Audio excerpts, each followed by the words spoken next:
رب العالمین الصلاة والسلام على سید الانبیاء والمرسلین وعلى آلہ الطیبین الطاہرین خصوصا على جميع اصحابہ الاجمعین اما بعد فاعوذ باللہ من الشیطان الرجیم بسم اللہ الرحمن الرحیم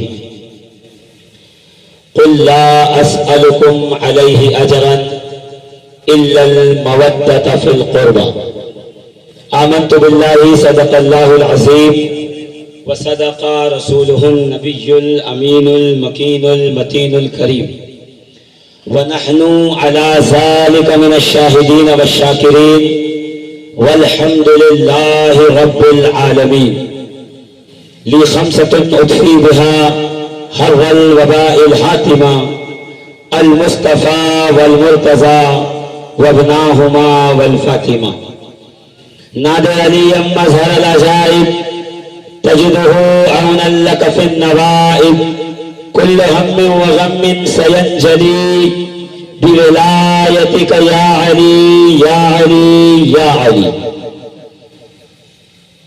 تمام اس جلسہ نور میں تشریف لانے والے سامعین و سامعات، بالخصوص منبر نور پہ جلوہ افروز سادات کرام، علماء ذوی الاحترام، عشاقان اہل بیت، دیوانگان مدار العالمین، السلام علیکم ورحمۃ اللہ وبرکاتہ. لگتا آپ تھک گئے سنتے سنتے، نہیں تھکے ابھی؟ تو پھر آپ اگر بیدار ہیں تو اپنی بیداری کا ثبوت دیں. میں زیادہ دیر آپ کے درمیان نہیں حائل رہوں گا، تھوڑی دیر کے بعد میں بھی اپنی جگہ لے لوں گا. پھر آپ اپنے ماتھے کی آنکھوں سے جنہیں ملاحظہ کر رہے ہیں الحاج سید روح المنعم جعفری مداری مکن پوری مدظ اللہ نعت مصطفیٰ منقبت امام حسین و سرکار سیدنا احمد بدیع الدین زندہ شاہ مدار مدار العالمین پیش فرمائیں گے اور آپ اس سے محظوظ ہوں گے. سارا مجمع ایک دفعہ نبی اور آل نبی کو درود پاک پیش کرے. اللہم صلی علی سیدنا و مولانا محمد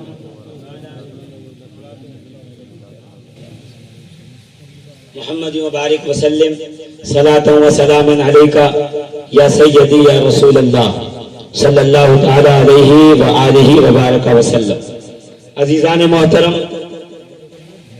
ابھی مجھ سے قبل آپ ایک پرمغز خطاب سماعت کر رہے تھے حضرت علامہ سید طارق حسین جعفری مداری مکن پوری سے. ایک فکر میدان کربلا، اس کی ایک شہادت، جس شہادت کے بعد سید الشہداء امام حسین نے پکار کر کہا تھا کہ اے دنیا والوں، دیکھ لو ہم دین بچانے کے لیے گھر کیسے لٹاتے ہیں. دوستوں، عزیزوں، جتنے لوگ کھڑے ہیں وہ اگر ایک ڈیڑھ گھنٹہ کھڑے رہ سکتے ہیں تو جزاک اللہ، نہیں کھڑے رہ سکتے ہیں تو وہ آ کر پنڈال میں بیٹھ جائیں، اس لیے کہ زیادہ دیر آپ کھڑے رہو گے پیر میں میرے درد ہوگا. میں نہیں چاہتا کہ میرے پیر میں درد ہو، اس لیے جو بیٹھ سکتا ہے اس سے گزارش ہے کہ وہ جلدی جلدی آ کے بیٹھ جائے، تاکہ میں جو کچھ بھی اس وقت سطح ذہن پر اور دماغ میں آ رہا ہے وہ آپ کی بارگاہ میں پیش کروں.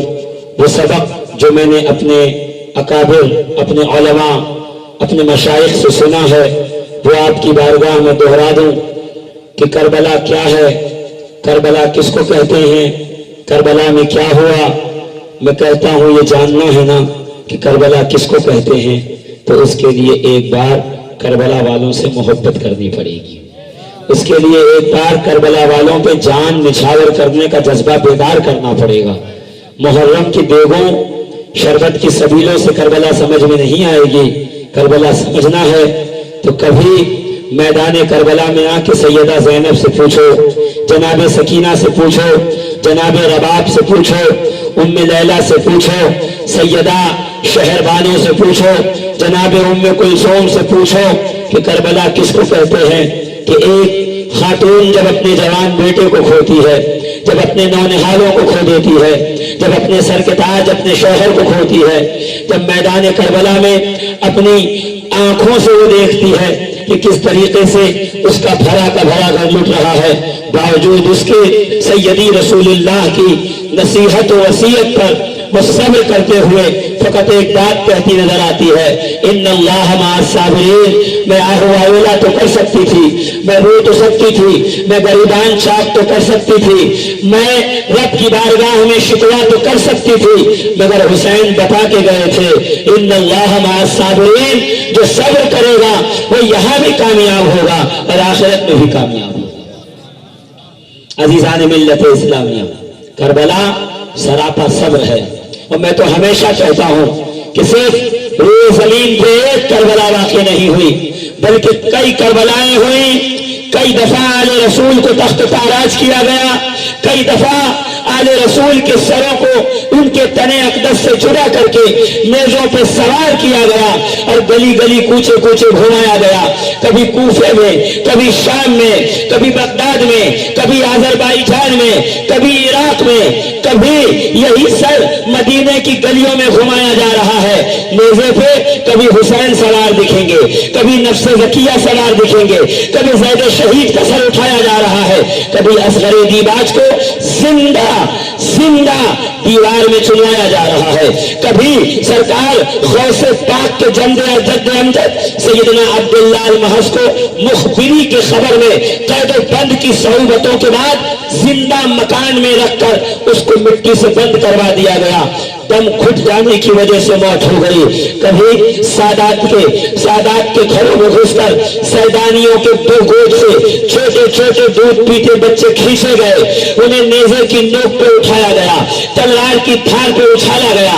मैं पूछना चाहता हूँ कि आखिर शकी कल्बों इन बच्चों का क्या कसूर है जो अभी माओ के गोद में है? तो जवाब यही आता है कि उनका कसूर फकत ये है कि इनका शजरा हैदर कर्रार से मिलता है, अली मुर्तजा से मिलता है, जनाब फातिमा ज़हरा से मिलता है।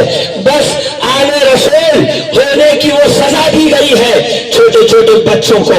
अजीजान मिल्लत इस्लामिया, एक वो जमाना गुजरा है बगदाद में, अगर कोई अपने बच्चे का नाम अली रख ले तो उसे मैदान चौक करबला के उसे इराक और बगदाद के चौराहे पे लाकर नेज़े में पिरो करके 20 चौराहे पे लटका दिया जाता था।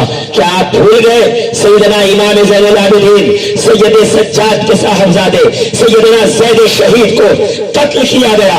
जब शहीद हुए तो साथियों ने सोचा कि इनकी लाश न मिले, इसलिए सर को जुदा किया जाए और जिस्म को ज़िरहा पहना के लाशों में मिला दिया जाए, सर को चुपके से कहीं और ले जाया जाए। मगर फिर ख्याल आया कि ऐसा करना बहुत मुश्किल है, तो क्या किया पता है? हुकूमत वक्त के डर से, इन जालिमों के डर से, इन बदबख्तों से डर के, इन सियाहकारों के डर से जमीन में दफन किया गया।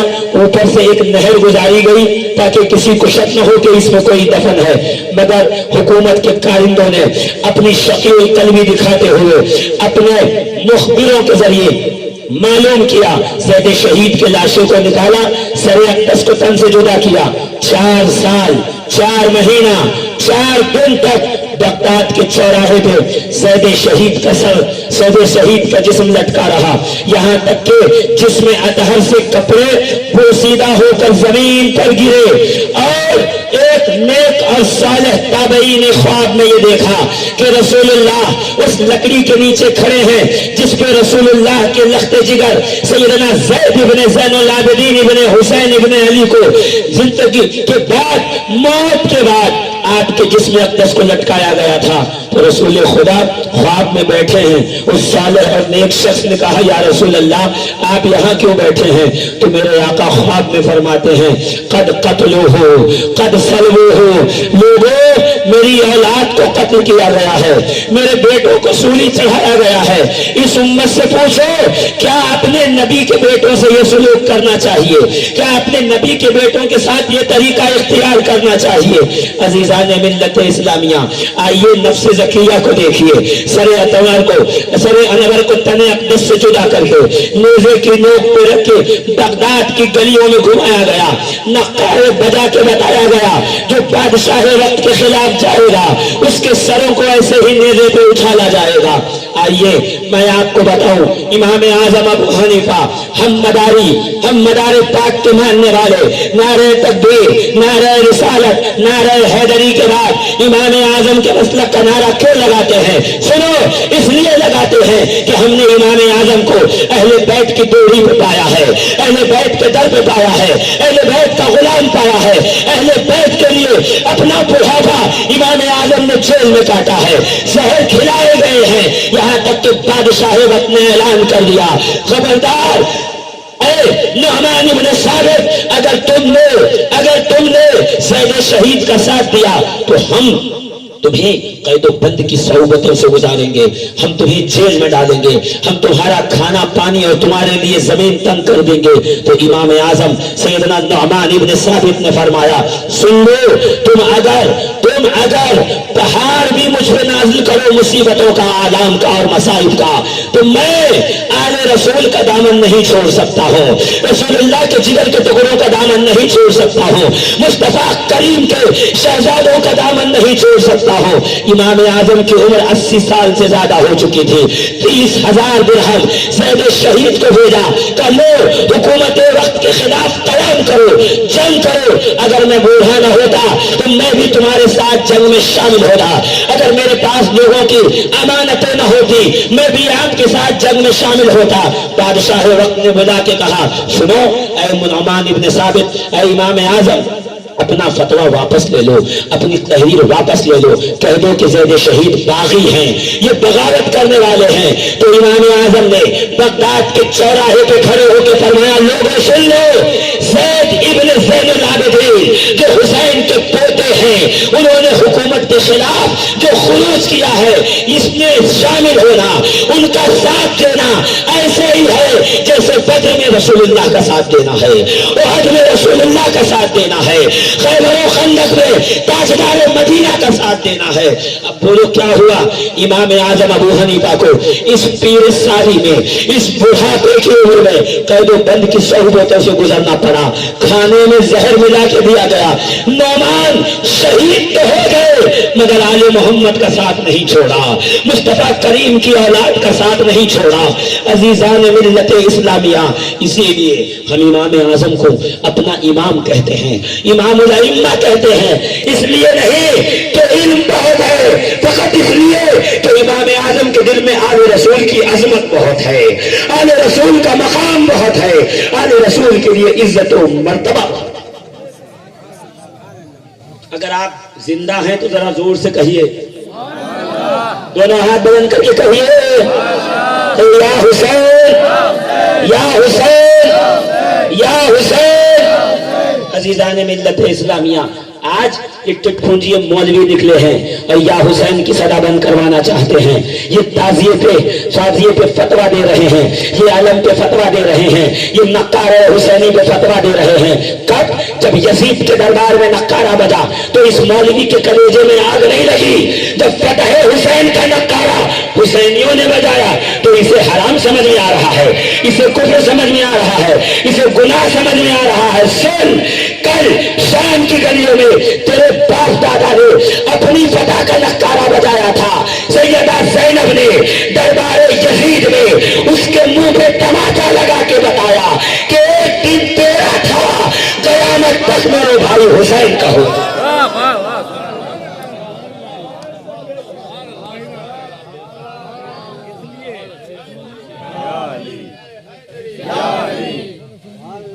मिल्लत इस्लामिया, गौर फरमाइएगा, मैं आपकी वाह का मोहताज नहीं हूँ, मैं अहले बैत अतहार की बारगाह में गुलामी फकत इसलिए करता हूँ कि हमारी रगों में एक ताजियादार बाप का खून है, एक ताजियादार माँ का खून है। हमारा खानदान वो खानदान है जिसने परसों से हुसैन का ताजिया उठा के बताया है कि हलाल जादे हो तो हुसैन की निस्बतों से मोहब्बत करो, अगर अपने बाप के सगे हो तो हुसैन की निस्बतों से मोहब्बत करो। माएँ जिनकी नेक होती हैं उसे हुसैन का ताजिया برا نہیں لگتا, جن کی مائیں نیک نہیں ہوتی انہیں حسین کا عالم بھی برا لگتا ہے, اسے حسین کا تعزیہ بھی برا لگتا ہے, اسے حسین کا تخت بھی برا لگتا ہے, اسے حسین کی سبیل بھی بری لگتی ہے. بس فرق یہ ہے, دو قسم کے وہابی آپ کو بازار میں ملیں گے. ایک وہ وہابی ملے گا جسے حسین کا کھچڑا پسند نہیں, جسے حسین کا شربت پسند نہیں, جسے حسین کی سبیل پسند نہیں, جسے حسین کا لنگر پسند نہیں. چھوٹا وہابی وہ ملے گا جسے حسین کا تعزیہ پسند نہیں, جسے حسین کا عالم پسند نہیں, جسے حسین کا جلوس پسند نہیں, جسے حسین کا لنگر پسند نہیں. سمجھ جانا چھوٹی بڑی بہنیں ہیں, زیادہ فرق نہیں ہے, یہ دونوں ایک ہی سکے کے پہلو ہیں. جس دل میں حسین نہیں رہتے, خدا کی قسم وہ دل ہمارے لیے مردار سے بدتر ہے, خنزیر سے بدتر ہے. اس دل پہ ہم لعنت بھیجتے ہیں جس دل میں حسین نہ ہو. جس میں حسین ہو اس کی جوتوں کو سر پہ رکھتے ہیں, اس کی مالین کو سر پہ رکھتے ہیں. اور تیرا کمال کیا ہے, کتنی نمازیں ہونے خیمہ حسین میں پڑھی, ایک بھی نہیں. فجر یزیدیوں کے ہاں پڑھی, ظہر کے وقت آئے شہید ہوئے, ایک نماز حسین کے خیمے میں نہیں پڑھی, مگر سیدھا جنت میں جا رہے ہیں. اور کون سی چیز جنت لے جا رہی ہے؟ تو ہر پکار کے کہیں گے نمازیں جنت نہیں لے جائیں گی, لے جائے گا تو حسین جنت لے جائے گا, حسین کے بابا جنت لے جائیں گے, حسین کی اہل بیت جنت لے جائے گی. لے جائیں گے تو مدار پاک جنت لے جائیں گے, لے جائیں گے تو آل رسول جنت لے جائے گی. اس لیے کہ جنت ان کے نانا کی ملکیت ہے. وہ آپ کو سنایا جاتا ہے نا عزیزان ملت اسلامیہ کہ ایک پاگل, ایک دیوانہ, بکھرے بال, پھٹے کپڑے دریائے دجلہ کے کنارے بیٹھ کر گھروندے بنا رہا ہے, گھر بنا رہا ہے. تو اس سے پوچھا زبیدہ نے, ہارون رشید کی بیوی نے, کیا کر رہے ہو اے مجذوب وقت, اے بہلول دانا, کیا کام ہے تمہارا, یہاں بیٹھ کے کیا ٹائم پاس کر رہے ہو؟ تو پکار کے کہتا ہے بی بی میں وقت گزاری نہیں کر رہا, میں ٹائم پاس نہیں کر رہا, میں تو جنت میں گھر بنا رہا ہوں. وہ لو خریدو گی, سودا کرو گی, مجھ سے لو گی. تو مسکرا کے کہتی ہے کتنے میں بیچو گے؟ کہ 5 درہم دے دو, بدلے میں جنت دے دوں. میں بہلول کو رکا کے پوچھوں گا اے بہلول دانا 5 درہم میں جنت دے رہا ہے, آخر بتا تو صحیح, جنت میں تیرا رجسٹری کا پلاٹ ہے, جنت میں زمین خریدی, جنت میں ایم اے کرایا, جنت میں جو تو پلاٹنگ کر کر کے دے رہا ہے لوگوں کو, یہ کمال تجھے کس نے دیا, یہ ادھیکار تجھے کس نے دیا, یہ امپلیمنٹیشن کا تجھے NOC نان آبجیکشنل سرٹیفکیٹ کس نے دیا؟ تو پکار کر بہلول دانا کہیں گے میں امام موسیٰ کاظم کا چوٹیاں اٹھانے والا ہوں. اللہ نے ان چوٹیوں کے صدقے میں وہ کمال دیا ہے, وہ اعزاز دیا ہے.